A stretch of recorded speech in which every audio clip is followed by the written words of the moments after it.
So, equity. This is the pattern for equity, and I'm going to read the heart. A little description of equity first, and then I'll talk a bunch about it, and we'll go from there. And this picture shows the picture on the card shows a really good distinction between equality and equity, where all these guys are standing on crates trying to pick apples, and the small guy can't reach the apple because his crate is too low. And then they have several crates for him to stand on to reach the apple, and he can now reach it. So the equality is when they all have one crate, and the equity is when they have crates that allow them to reach the apple. And the pattern heart says, although absolute equality is meaningless, historic systemic injustice and privilege distort human well-being and arbitrarily marginalize needed voices and energies, distorting society's power relationships and capacity for collective wisdom among races, genders, classes, cultures, and other deeply held or visible identities. So learn about and address those dynamics in social systems, interactions, and spaces. The idea of spaces is something I learned a lot about in the last year, where if you have a white space where all the white assumptions and racially inequitable assumptions and dynamics are present, and even if a black person is invited into that space, they will feel it. They will feel uncomfortable. They will have to pay special attention and do special things and not say certain things in order to, be able to be in that space with other people. So that's what I mean by spaces. And similarly, if there's no ramp for a disabled person, then you don't have a space that is welcoming to them. And I made myself, there's so many dimensions to this. I made myself a little mind map, which I'll refer to every now and then. But one of the things I realized that's really fundamental in the equity card is the way it embodies the prime directive. The prime directive of the Wise Democracy pattern language is to evoke and engage the wisdom and resourcefulness of the whole on behalf of the whole. There's two parts to this, evoking and engaging the wisdom and resourcefulness of the whole. And the second part is on behalf of the whole. So if we have divided ourselves in various ways, particularly in ways that we oppress each other, take advantage of each other, exploit each other, which a lot of what people think of as diversity, race, gender, class, culture, all these are largely oppression-based differences, because some of us have oppressed others of us. This distinction becomes important, and people tend to identify. We lose this other pattern called complex identity. People tend to reduce their identity and reduce each other's identity to one of these categories of oppression, of habitual oppression, and to become proud that you are black or woman or white or whatever. Your identity becomes reduced to one of these things. So that itself is one of the big problems with a society that has lots of inequities, is that it reduces who people think they are, themselves and each other. And so you're trying to evoke and engage the wisdom and resourcefulness of the whole. And here you have a whole pile of parts of the whole, people in the community, people in the society, people involved in the situation. You have parts of the whole that are being marginalized, that are being not taken into account. So we're not taking into account things that we need to take into account for long-term broad benefit, which is our definition of wisdom. So it has this whole equity inequity issue has a direct bearing on our ability to manifest the underlying dynamics of wise democracy, pattern language. And there's an interesting way when I got down into what is the essence of what's going on, because I tend to think systemically, and a lot of people who are working on equity, inequity issues, racial equity, gender equity, whatever, a lot of people who are working on those issues tend to focus on how hard it makes the lives of the people involved. And the wise democracy paradigm is less focused on that than the systemic and cultural dynamics that allow the prime directive to happen. You know, how do we access the wisdom and resourcefulness of the whole? And so I have thought about that more than about the effects it has on individuals. And then I realized that equity is so much about having, you know, everyone having opportunity to develop and give their particular gifts to the whole, and that's about opportunity. It's not so much opportunity that you can be a big deal in your life. It's from a wise democracy perspective, you have gifts, you have experience that you can share if you have the capacity, the opportunity to share them. If you can be heard, if you've had enough education to be able to express yourself and see what's going on. And if you are not marginalized, if you're welcomed into the center of what's trying to be dealt with, you are part of the conversation in all the ways that people can be part of the conversation.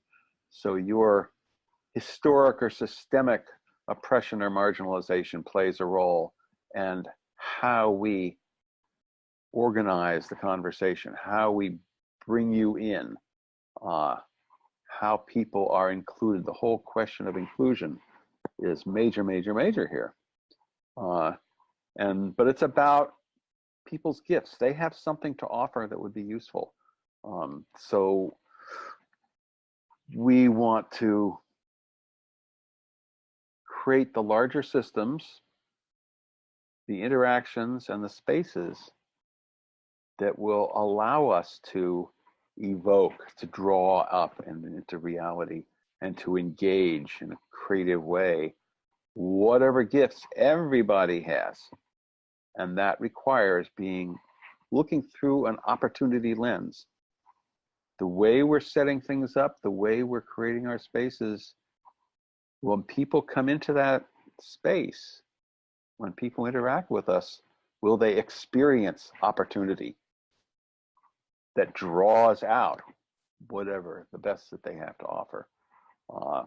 So from a wise democracy perspective, that's a major piece of what's going on. But in the larger power dynamics, and we talk about this in some of the other patterns, you know, constraints on concentrated power, et cetera, the more inequity there is, particularly in the realm of wealth, the more the power dynamics of society get distorted.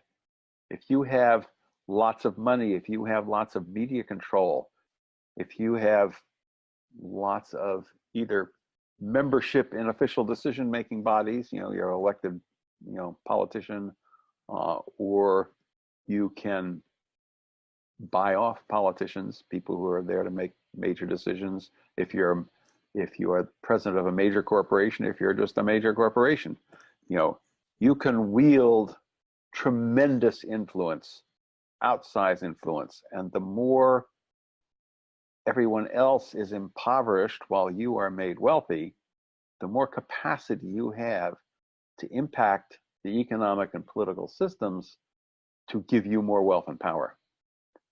So, and that's something that's been commented on lately by economists and political scientists, the extent to which wealth inequality has been magnified. And of course, all the other, you know, if you're a woman, if you're a person of color, if you're a, you know, person from another culture, these things impact your ability to get concentrated wealth. Certain people rise above, the limitations and manage to enter into the mainstream enough to, if they're ambitious and capable, manipulative, whatever. And part of one of the ironies of all this is part of how one exercises power if one wants to keep it and make sure that those who could get it from you are divided, is to focus on these oppressive differences. It's like in the United States right now, Trump is using immigration and Muslim culture to get poor white people to focus on that rather than on their own misfortunes, their own, getting the short end of the deal in the way the system is set up. They get the scapegoat, the person of the other that you can identify, and the othering of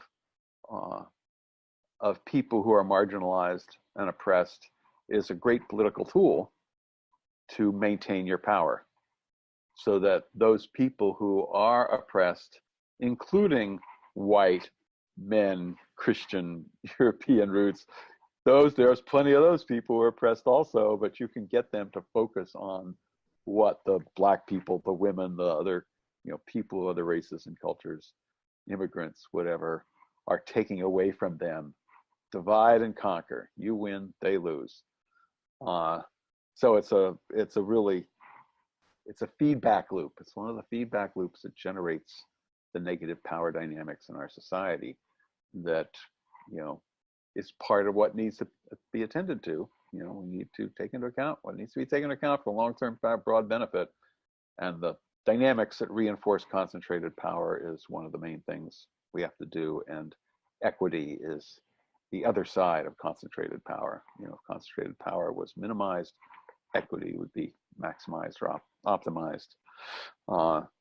It's interesting as a semi-footnote to note that race and gender are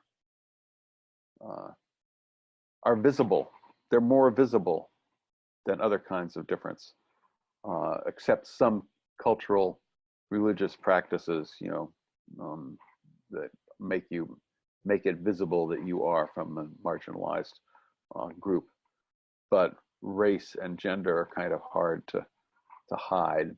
And one of the interesting developments is that even as those become more solidly held, women are holding themselves more solidly as women, and that they have a right to be equal to men, and Blacks, Hispanics, Native Americans, other people who are racially identified or culturally identified are taking that as a point of pride and identity. But at the same time, the evolution of our multicultural culture and the evolution of science is showing the extent to which those things are relative.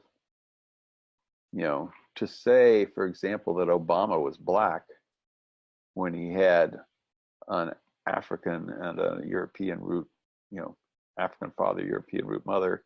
So he's 50-50. So why is he Black instead of white? It's like, and there's people who are 1/10 Black and they're still considered Black, and they identify as Black because they've been treated as Black in the way the society, black and white, everything's black and white. And at the same time, it's like gender. There's the gender queer, gender flexible. The whole gender thing is shaking apart in culture right now. And there's the whole responses. I mean, that evolutionary dynamic of the categories that we use to separate ourselves, to hold on to a narrow identity, are being threatened by these larger realizations that we are complex humans that don't readily fit into boxes, at the same time that major forces in our society are trying to reinforce those boxes in both liberation-oriented way and oppression-oriented ways. I mean, the whole thing is absolutely fascinating.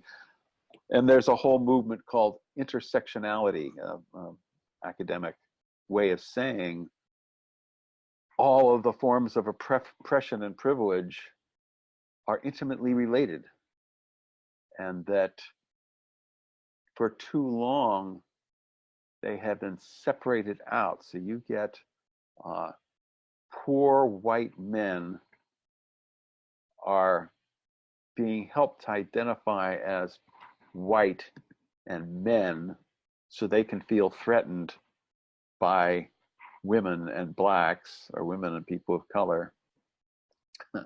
Uh,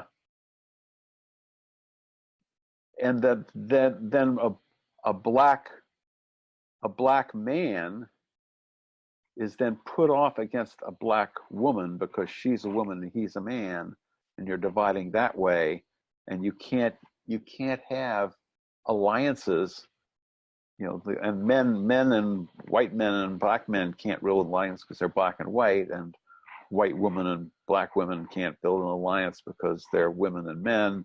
You know, it's like fragmenting, and the intersectionality movement is going, all these things have deep roots.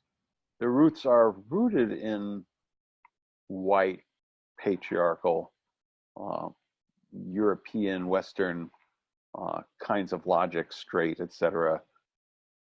But all of them have those same roots. And we need to understand the dynamics of oppression and privilege and wake people up to how those dynamics work.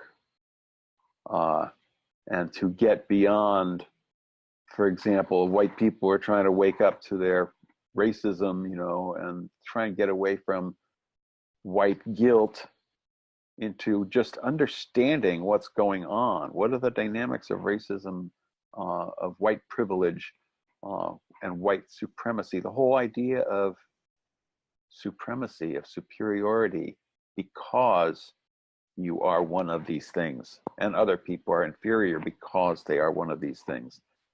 That is, you need to understand that, and you need to understand how history has unfolded around those assumptions and dynamics.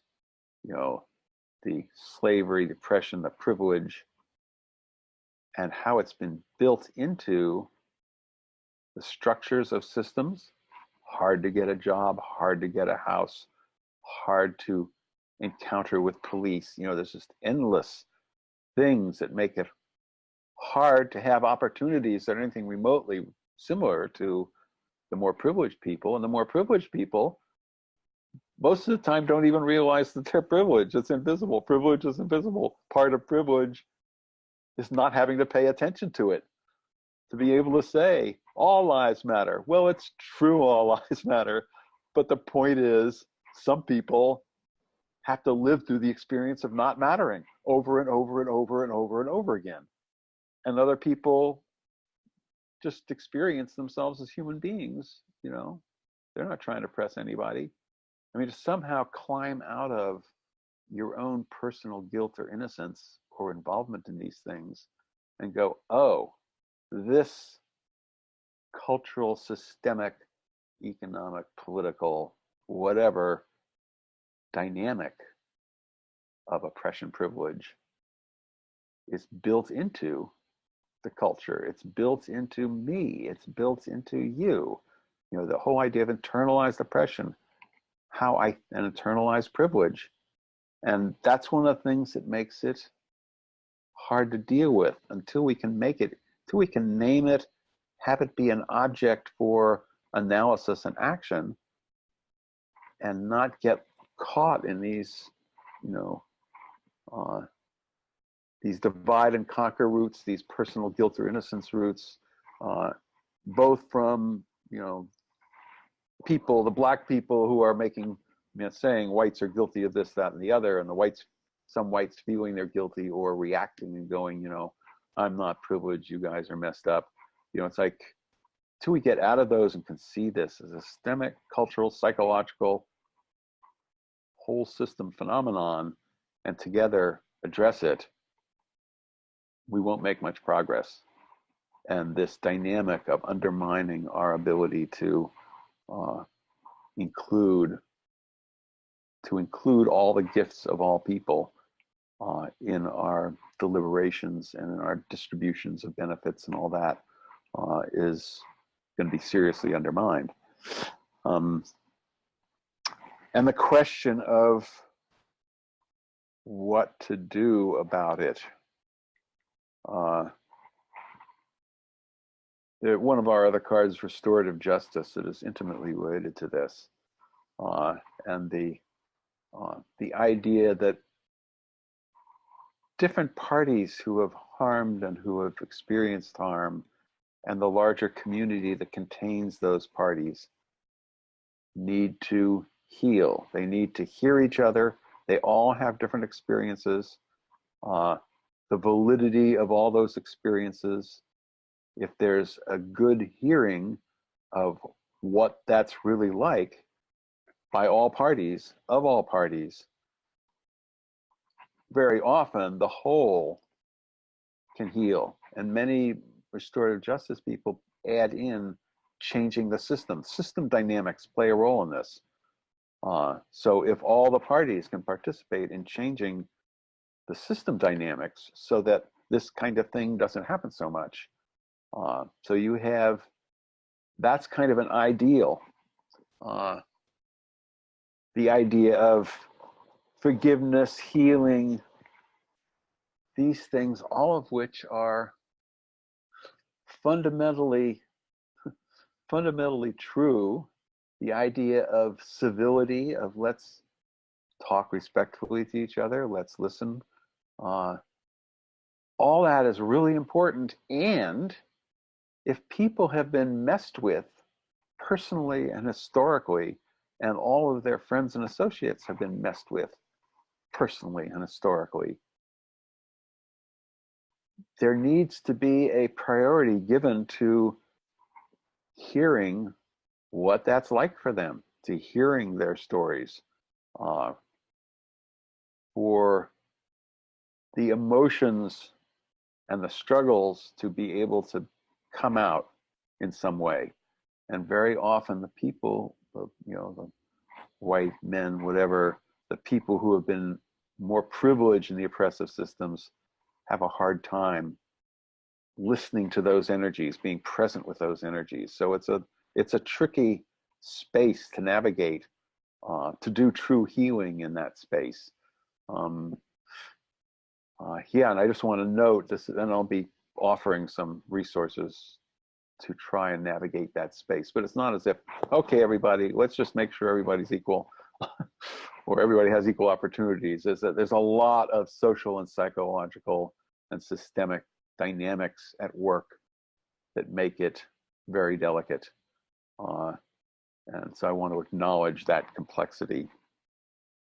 And I want to note two other things. One, there's a fellow, I'm trying to remember his name. He used to be president of, I think it's Oberlin College, and he created a movement tried to create a movement called the Dignitarian Movement, saying that at every single one of these dynamics, the dignitarian is the opposite, is the other side of the coin for intersectionality.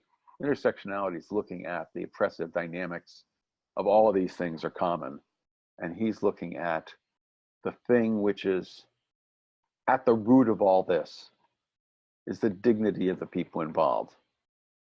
And to what extent can we shift from specific oppressions, shift our attention from specific oppressions to giving everybody dignity and respect? There was research on violent crime done in prisons by a psychologist. I can't remember the name of the book. I'll put it in the resources, which shows that at the root of practically every violent criminal, murder, or person who attacked other people, is some personal shame. Shame is just an intense part of disrespect, and to be able to respect people enough so there is no sense of shame that would tremendously reduce the level of violence in society.